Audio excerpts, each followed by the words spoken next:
Hello YouTube, Infinite Magicraid community, Gandalf here. The long-awaited Echo update video is here. Hoping you enjoy. And for those of you who don't have time to stick around, here are all the legendary heroes with the tier ranking on the side, with the top recommended heroes that you probably need these Echoes for. So take a moment to screenshot, save it somewhere, and then we'll get right into the discussion. This is probably a video that came at a very good time. First of all, I think we're a few hours away from getting our, I think, Thanksgiving celebration chest. So in here you have an Echo selection chest for some of the newer Echoes that are really strong. And I think if you wish to spend more money, you can obviously pick up more of these Echoes. I find, depending on how much they cost, I still think, well, it's up to you. I think Echoes are great. They really gave you opportunity to really stock up on a lot of Echoes, but it is pretty expensive to get 1,500 coins. The first one is cheap, relatively cheaper, and I think it's slightly cheaper than getting a Phantom Dragon Eye. We should be able to finish off the event today with around 7,000 gems, so if you spend a little bit more, you could get one of these. I'm not going to be able to get one. So I'll most likely just stock up on miracle runes. You have to think about the opportunity cost, right? Even though you're spending a little to get that, but you're also missing out on like 30 miracle runes you could have been getting, or two epic phantom eyes. So yeah, epic phantom dragon eyes, whatever you possibly potentially be needing from the shop there. But more importantly, I think everyone's looking forward to this one because you get a free Echo Selection chest, and this is available for all the players. So hopefully from the guide today, if you're watching it after November, you have a good choice of knowing which Echoes potentially prioritize based on your hero lineup. But if you're watching it this week, it'll help you choose which is probably the best Echo to get right now. And maybe let's just get that question out of the way. I will highly recommend you pick between the one for poison or the one for the Mastery Overlord one for either Anna or Malosh, whichever one you have. I think everyone's probably going to have a need at some point, so this is also a very safe choice as well. So pick one or the other will probably be what I don't have either. I'm most likely going to be grabbing this one for my Echo chest because I use Nita way more than the other two. All right, so let's talk about why I have ordered these Echoes in this order. Um, the S tiers, I would say, one, they really strengthen your hero's damage drastically. We're talking about like 10% to 15% boost at exclusive zero, and we're talking like possibly anywhere between 30% damage to the heroes, boosting boosting their damage from these echoes alone. We're going to go into detail in the actual in-game description as we go through it, but in general, the top is pretty much high versatility, can be used on multiple heroes for your S tier. They boost your damage drastically or increase their versatility quite a bit. So here, not only do you get the instant turn, you get a very big attack up from using this echo. The second one will be really good echoes that drastically improve the performance of specific heroes that are used with it. So here you get a lot more damage reduction for these two, for Lydia and Donald. Um, Sorry, I just realized my mouse wasn't showing. So, and then for Henles, you're getting a lot of effective res, and you're doing support damage and critical damage up from the echo. This one, you're going to be able to get 3 layers of Fire Overlord for Anna and Malosh for both of them. So that's a lot of burn damage for the entire team. Both are in a support role, so it fits right in. Catherine's going to get a lot more shielding and healing, which it really brings her back into the meta, especially for newer player. I think this is super helpful for a newer player who will be relying on Catherine for a really long time until you get into the late game. And even in the late game, Catherine still could be very relevant with her setup. She is still in top teams in Wuthering Coast as well.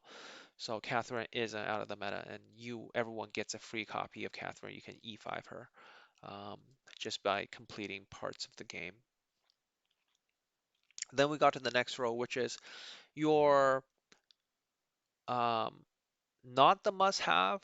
Like they will make your heroes better, but they're not absolutely required.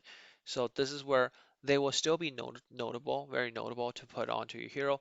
But here is where you start to have maybe um, epic echoes that might do just as well, or might even be in best in slot for them. So these are just nice to have from the fact that you got a legendary echo with them, but they're not absolutely required. For example, here you might use the one that converts burn to HP burn for the one to be used with Quinlan. And then finally, the last tier is sort of like it was sort of the good tries at the echo, but if you got them, I feel sorry for you kind of tier. Um, um, this one benefits Nidroid probably the most because blood carvings, you can once you equip it, your hero can't crit. Nidroid can't crit anyway, so it's a really good pairing. Nidroid does need a lot of effective hit, so it balances well. Allows you to build your Nidroid with a lot less effective hit. Maybe use penetration sets instead. So that's a really good option for Nidroid. So if you had Nidroid main, you might even want to pick this one up uh, early game from your free chest end of this month instead of the other two. Um, this one's really good for healing. It's mainly for Elza and Maya because the condition for triggering a lot of it is about losing health. And finally, this one you get intertwine and healing and shielding, something Teru has all three of. So it's really meant for him. Otherwise, pick something else for your support heroes. You're better off using the epic one that maybe just give you a lot of HP and maybe extra damage to your enemy when you take turns. The last two I put a question mark on because I honestly don't know why they're in the game. Maybe waiting for heroes that make them good. Like I thought this one will be super helpful in PvP because you get rid of debuffs on you and then convert it to extra damage. But really, you can't get rid of control debuffs with this echo, so it's really, really useless. If you have attribute buffs on yourself, you get rid of them before you use your skill. So that's still not good. I was thinking like, hey, why don't we use Bisodin on it? Well, you're better off with the Bisodin buffs on it than without. So this is a piece of crap, and I have no idea why they put it in the game so far. If you happen to know how to use this echo really well, please leave it in the comments below. We'll love to change my mind on that one. Same with this particular one. I think it's called Last Stand or something. We'll go into the detail shortly, but I know a lot of you probably don't have time to stick around a lot for these kind of tier list videos. But this one just gives you attack up, and then the more HP you have, the more effective hit, and then the less HP, the more effective res you have. Again, a really weird one. There's tons of really good epic options that you could be choosing to boosting your attack or critical damage crit rate. So I have no idea why it's there. Maybe we're waiting for a hero that really synergizes well with this echo, but I can't think of one right now. So if you happen to know one for the question marks, please leave it in the comments below on how you use them. All right, so now we get into, the really uh, detailed part about some of these echoes, but I think there's not too much niche ones to talk about at this point. Um, Maybe off the top, right? I mean, we can take a look at, I mean, for some of these echoes I do have. What I don't like in the game is I think if you actually go into these echoes, I don't know if, where's the Jack one? If there's an option for you to show, sorry, for you to show what it looks like when it's zero star and off fully maxed out, which is kind of annoying because players will kind of know what they're getting when they get the pull, not when it's fully maxed out. I mean, I can just show you maybe some of my echoes, but even that, it is leveled up. So if you happen to know, please share because I know at the beginning when they first introduced these, um, they did have it set up so that it will be not maxed out and you can see what it's like when it's fully leveled up.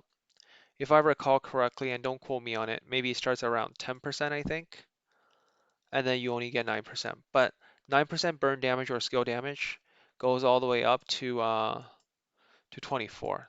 That's a lot. That is a lot. Um, so the next one we're looking at, sorry, I got the wrong image on the background here. That was the prior update. So if you haven't seen it, look at the other one. That was like when Echoes first came out, but we have a lot more Echoes now.